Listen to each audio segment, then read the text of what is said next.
मुझे पुलिस ने पीटा सर। 1999 22 दिसंबर को मेरे सर पर 20 टाके लगे, पीठ से लेकर पैर तक मारा गया। आपको मालूम सर क्या हुआ? तेलुगु देशम की सरकार थी, उन्होंने उन दोनों पुलिस वालों को जिन्होंने मुझे मारा था उनको आईपीएस कन्फर कर दिया। आईपीएस अरे मैं तैयार हूं मरने के लिए। तुम मारोगे क्या? बोलो कहां मारोगे बताओ। अरे तुम कहां मारोगे? तुम्हारी गोलियां खत्म हो जाएंगी, मैं जिंदा रहूंगा। अरे तुम्हारी गोली डरने वाला बैठो तुम। अरे चप्पन देके बैठो तुम। प्लीज आप बैठ जाइए। टेररिज्म का देखिए सर, आप बैठ जाइए प्लीज। यूएपीए का सर मैं खत्म कर, टेररिज्म उनको रोकिए sir. Okay please sit down. हाँ तुम गोली मार सकते, सस्पेंड नहीं कर सकते और कुछ नहीं कर सकते सर। टेररिज्म का सर आपका बेहद शुक्रिया कि आपने इन 3 फौजदारी नए कवानीन पर बोलने का मुझे मौका दिया है। सर मैं शुरुआत में इस शेर से आगाज करता हूं अपनी बात का कि हमको शाहों की अदालत से तवक्को तो नहीं, आप कहते हैं तो जंजीर हिला देते हैं। सर ये 3 फौजदारी के कवानीन खुद मुजरिमाना है। ये जुर्म की रोकथाम से ज्यादा हुकूमतों के जराइम को कानूनी शक्ल देने के लिए बनाए जा रहे हैं। अब तरफे तमाशा यह है सर कि पिछले सेशन में मोदी हुकूमत ने जन विश्वास बिल 2023 को, जिसमें 183 प्रोविजंस और 43 कवानीन थे इम्प्रिजनमेंट के, उसको निकालकर फाइन में तब्दील कर दिया। उसमें ड्रग्स एंड कॉस्मेटिक्स एक्ट को भी तरमीम की गई और सजा के बजाय सबस्टैंडर्ड ड्रग्स के लिए आपने फाइन ला लिया।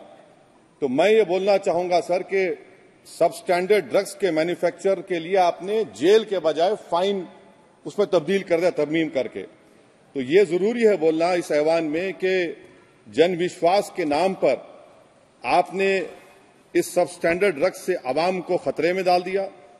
अब आप डीक्रिमिनलाइजेशन की बात करते हैं, जहां पर कंपनीज को सजा देना था वहां पर आपने नहीं किया, फाइन में तब्दील कर दिया। और जो कवानीन नॉन वायलेंट क्राइम्स हैं, सेडेशन, डेफेमेशन, उसको आपने इस नए क्रिमिनल लॉ में ला लिया।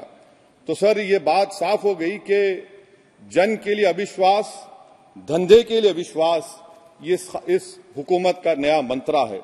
और लाइटर वेन में अगर मैं कहूं तो जॉन अलिया ने कहा था कि जुर्म में हम कमी करें भी तो क्यों, तुम सजा भी तो कम नहीं करते। सर आज सच्चाई इस देश में यह है कि सूट पहनने वाला क्राइम से जुर्म से बच जाता है, जेल से बच जाता है। एक खाकी पहनने वाला किसी को करीब से गोली मार सकता है, हथकड़ी पहने हुए मुजरिम को, उसको कुछ नहीं, जवाबदेही नहीं है। सच्चाई हमारे मुल्क में यह है कि इस ऐवान में जिन पर टेररिज्म का चार्ज है वो इस कानून पर वोट डालेंगे कि टेररिज्म क्या है, नहीं है। सर मुझे ये कहने की इजाजत दीजिए कि अगर आज भगत सिंह को और मोहनदास करमचंद गांधी को ये 3 कवानीन बनाए जाते तो भगत सिंह और मोहनदास करमचंद गांधी कहते कि रोलट एक्ट है, ये 3 कवानीन रोलट एक्ट है। अब हुकूमत को बताना पड़ेगा कि असल मकौले पुत्र कौन है। सर सच्चाई यह है कि इस मुल्क के गरीब, दलित, मुसलमान, आदिवासी, इनके लिए जिंदगी से बड़ी कोई सजा नहीं है। और क्या जुर्म है पता ही नहीं इनको। सर अगर हमको रिफॉर्म करना था, इस्लाह करना था, तो हमको उन प्रोविजंस को निकालना था जो हुकूमत और पुलिस को मनमानी करने की इजाजत देती है। हमको वो प्रोविजंस को निकालना था कि जो मंत्रियों को और पुलिस को ये मौका मिल जाता है लोगों को सालों जेल में रखने का, उन पर कोई जुर्म पर साबित नहीं होता। हमको ये करना चाहिए था कि जो प्रोसिक्यूटर होता है वो फैब्रिकेटेड एविडेंस डालकर ताकतवरों को अपनी ताकत की बुनियाद पर उनको छूट दे देता है। हमने वो काम नहीं किया। आज हमारे वतन अजीज भारत में सबसे ज्यादा अंडर ट्रायल अगर कोई है जेलों में तो मुसलमान, दलित, आदिवासी हैं। सर इनका कन्विक्शन रेट देख लीजिए आप। एनसीआरबी का डेटा है 2017 से 21 का 20% अंडर ट्रायल मुसलमान है, 16% कन्विक्शन है और मुसलमानों की आबादी 14.2% है। प्रिवेंटिव डिटेंशन यदि जिसको इस्तेमाल किया जाता है जुडिशियल प्रोसेस को सबवर्ट करने के लिए और फेयर ट्रायल को सबवर्ट करने के लिए, आज भारत की जेलों में 30% डेटेन्यूज मुसलमान हैं। उत्तर प्रदेश में 2017 में 33% मुसलमान डेटेन्यूज थे। आज 83.9% उत्तर प्रदेश की जेलों में मुसलमान डेटेन्यूज है। सर एक और मिसाल दे रहा हूं, CSDS की रिपोर्ट है, थिंक टैंक है बहुत बड़ा, जो कहता है कि they have found substantial prejudice against Muslim police force. Bihar, Maharashtra, Uttarakhand, Jharkhand, 2/3 of the surveyed police personnel believe that Muslims were more inclined to violence than members of the communities. ये empirical evidence है। इसी रिपोर्ट में कहा गया कि 35% जिन पुलिस के अहदेदारों का सर्वे किया गया, उन्होंने मॉब वायलेंस को नेचुरल करार दिया, खास तौर से उन केसों में जहां पर काउ स्लॉटर होता है। CJPAP का इन्वेस्टिगेशन रिपोर्ट है सर कि कोविड-19 के दौरान जिन लोगों 25% मुसलमानों का अरेस्ट किया गया था, ये बायसनेस नहीं है तो क्या है? मध्य प्रदेश में मुसलमान 7% के करीब हैं और 21% मुसलमानों का नाम सर FIR में डाल दिया गया था। सर प्रोजेक्ट 39 ने, नेशनल लॉ यूनिवर्सिटी ने उन लोगों का सर्वे किया जिन पर सजाए मौत दी गई। हैरत अंगेज बात यह है कि सर 76% बैकवर्ड क्लास, दलित और रिलीजियस माइनॉरिटी से ताल्लुक था। कितने दलित और STs डेथ रो पर हैं सर? महाराष्ट्र में 50%। कितने मध्य प्रदेश में है सजाए मौत के?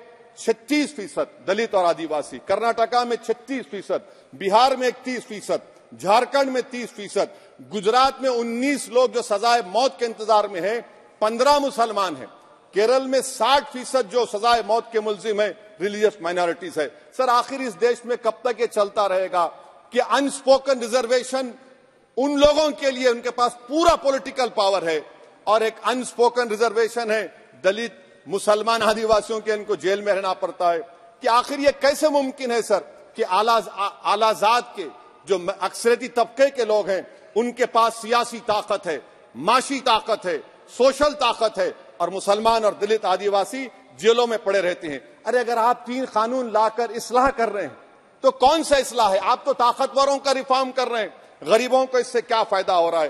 तो जैसा अंग्रेजी में कहा गया था कि the cure is dangerous than the disease. Sir अब आप आ जाइए BNSS पर, क्लॉज 187, डिटेंशन का पीरियड देख लीजिए सर 187(3) में, यानी 15 दिन से ज्यादा आपको मुश्किल है प्रेजेंटली। अब आपने प्रोविजन दे दिया कि 90 दिन तक आप कभी भी 5 दिन का, 6 दिन का, 10 दिन का, यानी 90 दिन तक किसी को बेल नहीं मिलेगी।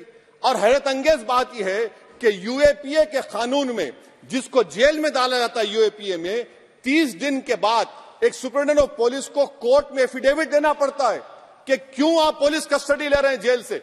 आपने वो भी निकाल दिया। यानी जिस किसी को भी आप इस कानून में अरेस्ट करेंगे, UAPA से ज्यादा मैं 90 दिन जेल में रहूंगा। और कौन रहेगा जेल में? मुसलमान रहेगा, दलित रहेगा, आदिवासी रहेगा, और बेल उसको नहीं मिलेगी। तो ये खुद सुन लीजिए, तो यानी कन्विक्शन नहीं होगा, ना बेल मिलेगी, क्योंकि पुलिस कस्टडी है। ये कानून में है सर, आप मुझे करेक्ट कर सकते हैं। अच्छा, DK बासु के गाइडलाइंस को आपने अडॉप्ट नहीं किया। क्लॉज 53(1) आप ये भी नहीं कह रहे हैं कि भाई कौन उसको एग्जामिन करेगा, तो discretion of the medical practitioner. अरे आप ये पुलिस में जब जाते हैं तो पुलिस इतनी खातिर तवाज़ो करती है कि तलवों से लेकर जिस्म तक पूरे निशानात उसके जिस्म पर रहते, और आप कह रहे हैं कि मेडिकल प्रैक्टिशनर डिस्क्रेशन करेगा तो होगा। अब आप आ जाइए सर इसके ऊपर, आपको बता रहा हूं सर। अब आप देखिए क्लॉज 187 तो आपके सामने जिक्र कर दिया मैं सर। अब आप देखिए क्लॉज 472 मर्सी पिटीशन, आर्टिकल 79 और 161 का कॉन्स्टिट्यूशन का हिस्सा है, और ये आप कानून लाकर कहती हैं कि उसकी तरफ से मर्सी पिटीशन डालेगा तो कन्विक्ट, लीगल है, अदर रिलेटिव। सर जो सजाए मौत काटेगा वो तो आधा पागल हो जाता है जेल में। आप थर्ड पार्टीज को मौका नहीं दे रहे। ये कौन सा इंसाफ है बताइए आपका? ये कौन सा इंसाफ है आपका? और फिर सर आप ये बताइए कि थर्ड पार्टीज को बाहर कर रहे हैं। अच्छा, कितना टाइम आप दे रहे हैं? कितना टाइम आप दे रहे हैं कि सुप्रीम कोर्ट के रिजेक्शन और SLP के बाद 30 दिन और गवर्नर के रिजेक्शन के बाद 60 दिन? ये कैसा इंसाफ होगा सर? सुप्रीम कोर्ट ने कहा कि multiple mercy petitions can be filed, आपने उसको भुला दिया। अच्छा सर, अब आप एक और बात देख लीजिए, क्लॉज 479 में ये कहते हैं कि अगर कोई डिटेंशन पीरियड अपना 1/2 ऑफ द क्राइम जो ऑफेंस का पूरा कर लिया तो उसको बेल मिलेगी। आप तो उसको और खतरनाक कर दिए हैं। आप ये कहते हैं, उसमें ये कहते हैं सर, यहां पर आपने कह दिया क्लॉज 187 में, सॉरी सर, ये डिटेंशन मल्टीपल क्लॉज 479 में अगर एक से बढ़ के ज्यादा ऑफेंस होगा या ऑफेंस होगा लाइफ इंप्रिजनमेंट का या पेंडिंग होगा तो उसको बेल नहीं मिलेगी। अरे हम तमाम तो, ऋषिकांत दुबे आप पर जब केस लगा, आपने कहा कि आपकी गाड़ी पर हमला हुआ, मैं जानता हूं, आप पर तो एक सेक्शन नहीं लगा, कई सेक्शन आप पर लगा दिए गए, तो फिर मुझे बेल नहीं मिलेगी। ये क्या कर रहे हैं आप, किस लिए कर रहे हैं आप अंदाजा भी लगा रहे, भाई आज आप वहां बैठे, कल आएंगे इंशाल्लाह, फिक्र मत करिए। पावर इटर्नल नहीं होता, ये तो कुदरत का निजाम है कि जो गंदगी करता है तो उनके लिए किसी और को मौका मिलता है, मगर आपको आना पड़ेगा एक दिन। आप ये गंदगी कर रहे हैं। अच्छा सर, ये बताइए कि हमने आप किसको कितना पर्सन्स वर पेंडिंग प्रोसीडिंग्स इन मोर देन वन ऑफेंस, और चार्जशीट में कई आते हैं, यानी जब हम पर केस बुक होता है सर तो फूल का गुलदस्ता आता है, हर सेक्शन होता है उसमें, तो मुझे बेल नहीं मिलेगी। तो ये एक बात है सर। फिर आप आ जाइए सर, मैं आपको बताना चाहूंगा सर, यहां पर आपको, सॉरी सर, ये इतना बड़ा बिल है। फिर आप टेररिज्म पर सर, बीएनएस का टेररिज्म सर, ये बड़ा ही डेंजरस आपने खतरनाक आपने काम किया है। इससे दहशतगर्दी का मुकाबला नहीं होगा, सिविल लिबर्टीज खतरे में पड़ जाएंगे। और सबसे बड़ी बात तो यह है सर, इसमें आपने नोटिफाई करेंगे किसी को टेररिस्ट, कोर्ट क्यों नहीं करेगा, पुलिस वाला कैसे करेगा मुझे टेररिस्ट नोटिफाई, किसी ऑर्गेनाइजेशन को टेररिस्ट घोषित कर देंगे। तो ये खुद सेपरेशन ऑफ पावर्स का वायलेशन है, जुडिशियल इंडिपेंडेंस का वायलेशन है और इंदिरा गांधी वर्सेस राजनारायण केस का वायलेशन है। तो ये मोदी सरकार जुडिशरी के पावर्स को छीनकर खुद जज जूरी एग्जीक्यूशन बन रही है। किसी शायर ने बड़ा अच्छा कहा था सर, वही कातिल वही मुखबिर वही मुंसिफ ठहरे। सर, मैंडेटरी वीडियो रिकॉर्डिंग आपने कहा कि जिस जगह पर इस प्लेस पर सर्च होता है वीडियो रिकॉर्डिंग की, मैं ये कहता हूं कि जब मेरा अरेस्ट होगा वीडियो रिकॉर्डिंग करिए, क्यों नहीं करते आप? जब मेरे घर पर पुलिस आती है वीडियो रिकॉर्डिंग करिए, जो मैं पुलिस को देता हूं उसकी वीडियो रिकॉर्डिंग करिए, विटनेस स्टेटमेंट होगा क्लॉज 183 में, उसका वीडियो रिकॉर्डिंग करिए। क्यों नहीं आप पैसे देते कि हर पुलिस वाले के जिस्म पर एक वीडियो रिकॉर्डर हो और एक्यूज को मिलना चाहिए, आप नहीं मिलता एक्यूज को। हाँ, आपको नहीं है, मैं जानता हूं। क्लॉज 250 और 262 सर इनकंसिस्टेंट है। तो क्लॉज 250 में 60 डे टाइम लिमिट है डिस्चार्ज के लिए। अगर एक्यूज को कागज नहीं मिलता है, हम सब जेल में गए, मैं कई मरतबा जेल में गया हूं, ससुराल में इतना नहीं गया जितना जेल को जाने का मुझे मौका मिला, चाहे कांग्रेस की तेलुगु देशम की हुकूमत रही है। ससुराल कहते हैं कुछ लोग। क्लॉज 262 है, क्लॉज 262 में डिस्चार्ज एप्लीकेशन है, वो फ्रेमिंग ऑफ चार्जेस के बाद डाल सकते हैं। ये it defeats the purpose. What is the discharge application which is to prevent police from using delay tactics? Discharge always precedes framing of charges. आप मैं उस वक्त तक डिस्चार्ज नहीं डाल सकता जब तक कि वो नहीं होगा। अच्छा, क्लॉज 251 263 देखिए sir, time limit for framing of charges in cases of session trials 60 days of first framing charges, warrant charges should be 90 days। मगर आपने क्या किया, होशियारी देखिए, बर्बाद करने का कहानी। 193(9) डाल दिया आपने, Can it prescribes a 90-day time limit for further investigation? For further investigation, what will happen when supplementary charge sheet are put? Will the accused be acquitted? क्या मुझे छोड़ देंगे आप? क्या कोई time like this is a dead letter? यानी आप तो पूरे का पूरा सिविल राइट्स लिबर्टीज बोलिए सब छीन ले रहे। अच्छा सर, इसमें आपने लिंचिंग का एक कानून बनाया बीएनएस में, सेक्ट क्लॉज 103 में। अब आप इसमें देखिए सर, लिंचिंग कब हो सकता है? जब आप ये बताएंगे कि ये पर्सनल बिलीफ पर मारा गया, किसी को जेंडर पर मारा गया, कास्ट पर मारा गया। सर, आप तो एक्यूज को तो मौका दे रहे हैं छोड़ने के लिए, आप तो एक्यूज को मौका दे रहे हैं। अच्छा, पर्सनल बिलीफ में रिलीजन क्यों नहीं लिखते भैया आप? इन तीनों कानून में रिलीजन इस्तेमाल किया गया, पर्सनल बिलीफ में रिलीजन नहीं आता। अच्छा सर, आप ये भी देख लीजिए कि 1019 सर 190 में अनलॉफुल असेंबली है, 5 और मोर एक्टिंग टुगेदर। फिर ये क्यों कर रहे हैं आप? 5 मिलकर भी मर्डर करेंगे तो एक 103 भी तो आपने कर दिया। तो इनका यानी ये तो इसका अनलॉफुल एक्टिंग टुगेदर है। अच्छा सर, मैं आपको बताना चाहूंगा, आपके ये बीएनएस का 172(2) आप देखिए कि पेटी केसेस में when the occasion is passed, किसका मतलब क्या है? व्हेन द अकेजन होगा क्या सर? अब हम चुनाव लड़ते तो जो हमारा जो पार्टी अपोजिंग रहती वो कहती कि अब इनके 25 लोगों को 50 लोगों को गिरफ्तार कर लो, गिरफ्तार कर लेते मेरे बूथ के एजेंट्स को, और बोल रहे व्हेन, उसमें आप लिखे क्या है? When the occasion is passed, माने पास हो जाएगा पोलिंग के 5 बजे छोड़ देंगे। अरे आप अपना ही हाथ काट रहे हैं अपने आप, याद रखिए। आज आप मुस्कुरा रहे हैं, कल यहां पर बैठेंगे कोई और कर देगा काम आपके ऊपर। अच्छा रेप सर, रेप क्या? रेप सिर्फ महिलाओं का होता है, मर्दों का रेप नहीं होता है क्या? आपका प्रोविजन नहीं है क्या? स्टॉकिंग नहीं होती है मर्दों की? अच्छा जस्ट होता है सर, आप हंस रहे हैं, होता है, होता है। आपकी हंसी इस बात का इकरार है कि आप जानते हैं किसका हुआ है। तो justice JS Verma sir, justice JS Verma का जेंडर न्यूट्रल बनाइए। अच्छा क्लॉज 69 को, क्लॉज 69 लव जिहाद आ गया। देखिए सर, क्लॉज 6 लव जिहाद आ गया, उसमें बियॉन्ड रीजनेबल डाउट प्रूव ही नहीं कर पाएंगे आप। अब उसमें क्या बताना पड़ेगा? सप्रेसिंग आइडेंटिटी, यानी अगर कोई महिला मोनू मानेसर चोमू चंडीगढ़ से इश्क करती है, बाद में उसको मालूम होता है कि वो मानेसर का नहीं है, चंडीगढ़ का नहीं है, तो क्या क्लॉज 69 एक्शन में आएगा? आप बताइए कि अच्छा अगर कोई ये कहेगा कि मेरा नाम, कुछ नाम है, कई कुछ नाम होता है जो कॉमन नाम होता है मुसलमानों में, दीगर मज़ाहिब में, तो क्या वो सेक्शन अप्लाई होगा? ये क्या आप कर रहे हैं? अच्छा आपने अडल्ट्री को निकाल दिया, आपने होमोसेक्सुअलिटी को निकाल दिया, तो ये कंसेंशुअल सेक्सुअल रिलेशन जो 18-20 साल के ऊपर के लोगों में करते हैं, मैं इसका खिलाफ जरूर हूं मजहबी एतबार से, मगर आप क्यों उनके ऑटोनॉमी को रोकना चाहते हैं? अच्छा सर, सेक्शन क्लॉज 1093 बीएनएस का, आपको it does not require knowledge और intention part of person facility commissioner organise crime. ये मैं 5 मिनट दीजिए सर।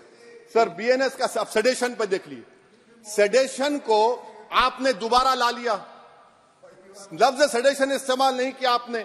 3 साल से 7 साल आपने सुप्रीम कोर्ट को अंडरटेकिंग दी थी कि प्रोविजन नहीं लाया जाएगा।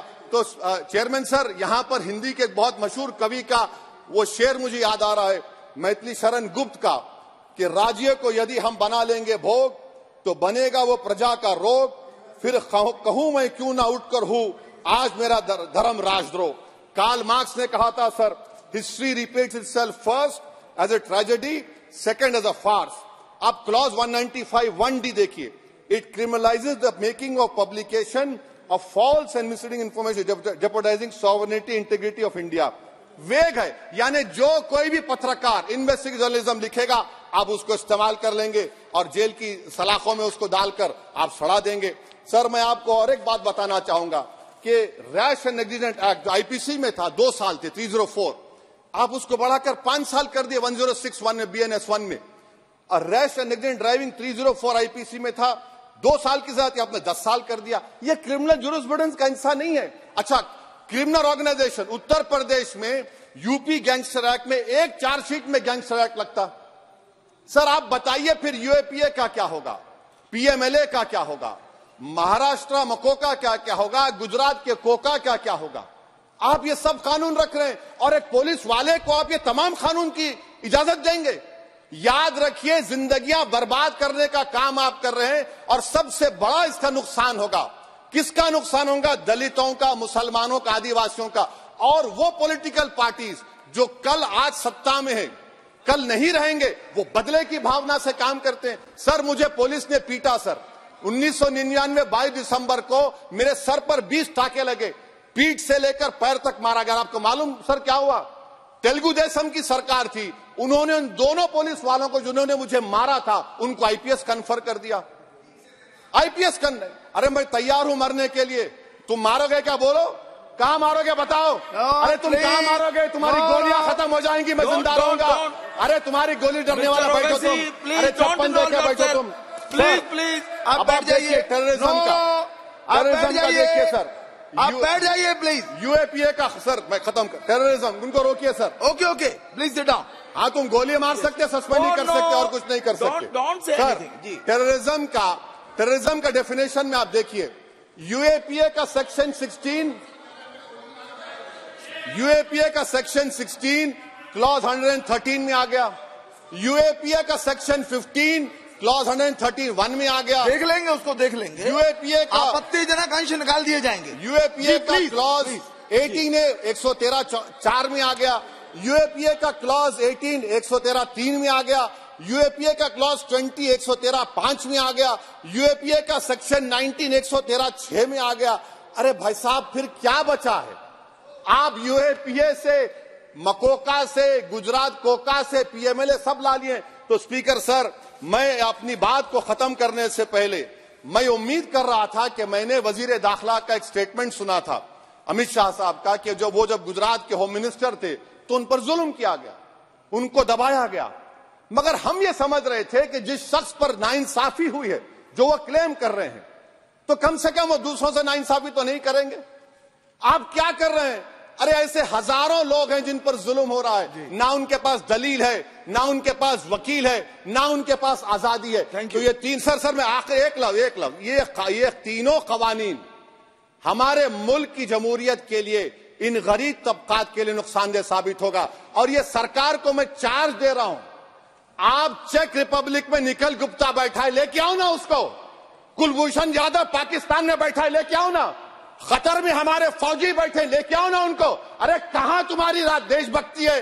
अरे निखिल गुप्ता को लाओ, इस कानून में इस्तेमाल करो। मगर वो नहीं बोलेंगे। मैं इस कानून के मुखालिफत में खड़ा हूं जो भारत की जमहूरियत के लिए खतरा बनेगा। शुक्रिया सर। श्री पुष्पेंद्र सिंह चंदेल।